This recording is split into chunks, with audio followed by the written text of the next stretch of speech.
Salah satu di antara yang kita dianjurkan mengikuti dan meneladaninya adalah satu manusia yang Allah puji kesolehannya, seorang manusia yang Allah abadikan namanya, yaitu Nabiullah Ibrahim alaihissalam.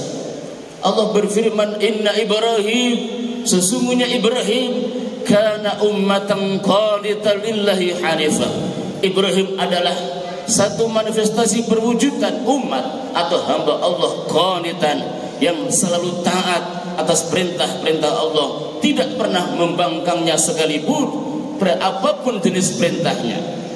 Hanifan, Ibrahim adalah hamba Allah yang selalu lurus akidahnya, hamba Allah yang selalu tunduk patuh dengan segala yang Allah perintahkan kepadanya. Syakiran li an'umih, Ibrahim adalah sosok manusia yang selalu pandai mensyukuri segala nikmat pemberian Allah Subhanahu wa ta'ala. Oleh karena itu Allah menyebutnya wa atainahu fid dunya hasanah, karena kesolehannya, karena ketaatannya, karena pandainya ia bersyukur, maka Allah memberikan kehidupan baginya, kehidupan yang baik di dunia. Wa atainahu fid dunya hasanah wa innahu fil akhirati laminas sholihin. Bahkan kelak di akhirat pun Ibrahim akan didudukkan dalam kedudukan orang-orang yang soleh, yang makom serta kedudukannya sungguh mulia dalam pandangan Allah Subhanahu wa ta'ala. Jamaah, Nabi Ibrahim alaihissalam yang begitu mulia, namanya kita sebut pada setiap kita sholat, di penghujung sholat, setiap kita bersolawat kepada baginda Nabi Muhammad sallallahu alaihi wasallam, maka kita pun dianjurkan, hukum dan sunnah hayat dianjurkan untuk bersolawat juga kepada Nabi Ibrahim alaihissalam.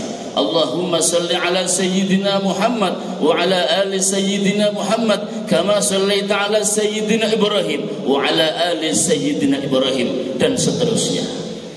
Jamaah, ada yang barangkali kita perlu renungkan pada siang hari ini, khususnya ketika kita memasuki bulan Dzulhijjah, bulan yang Allah muliakan, karena bulan ini bulan yang memiliki satu ibadah global, yaitu ibadah haji. Maka disebut Dzulhijjah karena bulan yang memiliki haji. Al-Hajju Arafah, bulan hari Arafah ada di bulan Dzulhijjah, maka puncaknya haji ada di bulan ini, maka bulan ini disebut dengan bulan Dzulhijjah. Laqad kana lakum fi Ibrahim walladzina ma'ah. Di ayat yang lain Allah berfirman, sungguh ada pada diri seorang Ibrahim ini bagi kalian merupakan uswatun hasanah. Jamaah, tidak hanya Nabi Ibrahim yang Allah nyatakan sebagai pusat sentral untuk kita jadikan suri tauladan, Allah menyebutnya bahkan fi Ibrahim walladzina ma'ah, pada diri Ibrahim dan orang-orang yang ada menyertai mengikuti, yang disebut dengan keluarga dan zuriyah serta anak keturunan Ibrahim. Disebutkan dalam sebuah keterangan bahwa Allah mengangkat nabi dan rasul sejumlah 124.000 nabi dan rasul.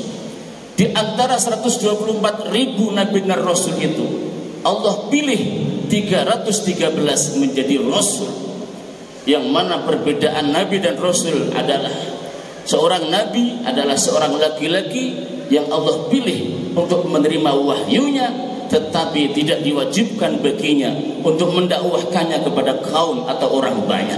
Sedangkan rasul seorang nabi yang Allah pilih, yaitu untuk mendakwahkannya, menyebarluaskan ajarannya kepada kaumnya atau orang lain atau orang banyak. Di antara 313 rasul ini, Allah memilih lagi, mensaring lagi, disaring ada 5 orang rasul yang Allah tetapkan sebagai pemilik keteguhan yang nomor wahid di antara yang lain, disebut dengan ulul azmi minar rusul. Ulul azmi minar rusul ini salah satunya adalah Nabi Ibrahim, Nabi Nuh, Nabi Ibrahim, Nabi Musa, Nabi Isa, Nabi Muhammad alaihi wassalatu wassalam.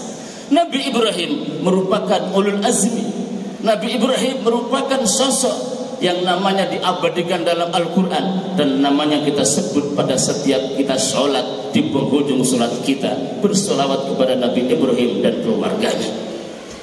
Kita dianjurkan mengambil suri tauladan dari Nabi Ibrahim dan keluarganya. Kenapa jamaah?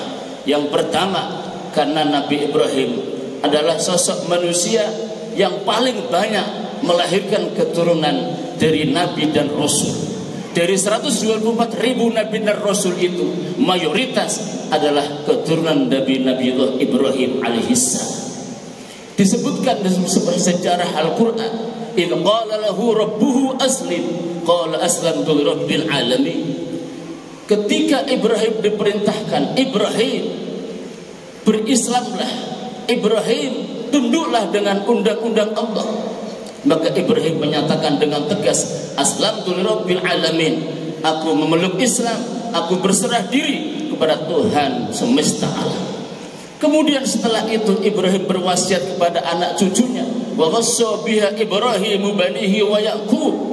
Ibrahim berwasiat kepada anak cucunya, salah satunya yaitu Nabi Yaqub. Anak-anak Ibrahim ada Nabi Ishaq alaihissalam, ada Nabi Ismail alaihissalam, dan juga cucunya Nabi Yaqub. Ibrahim berwasiat, wa wassa biha Ibrahimu banihi wa Yaqub, ya baniya innallaha astafa lakumuddin fala tamutunna illa wa antum muslimun. Wahai anak cucuku, Allah telah menetapkan, memilih agama bagi kalian. Untuk kalian peluk, jangan kalian mati kecuali kalian memeluk agama Islam. Am kuntum syuhada idh hadara Yaqubal maut. Kemudian dalam sejarah Al-Quran ini Allah menyatakan, Allah bertanya kepada Nabi Muhammad, am kuntum syuhada idh hadara Yaqubal maut. Wahai Muhammad, apakah engkau hadir, apakah engkau menyaksikan tatkala cucu Nabi Ibrahim yang bernama Yaqub, yang kemudian para sejarawan menyebutnya sebagai Israel, anak cucu Nabi Yaqub namanya Bani Israel. Apakah ketika Yaqub akan menjelang wafatnya engkau hadir?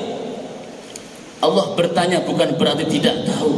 Allah kemudian menerangkan, idz qala li banihi ma ta'buduna min ba'di. Nabi Yaqub cucu Nabi Ibrahim ini bertanya kepada anak cucunya yaitu Bani Israel, ma ta'buduna min ba'di. Wahai anak cucuku, apa yang akan kalian sembah sepeninggalku?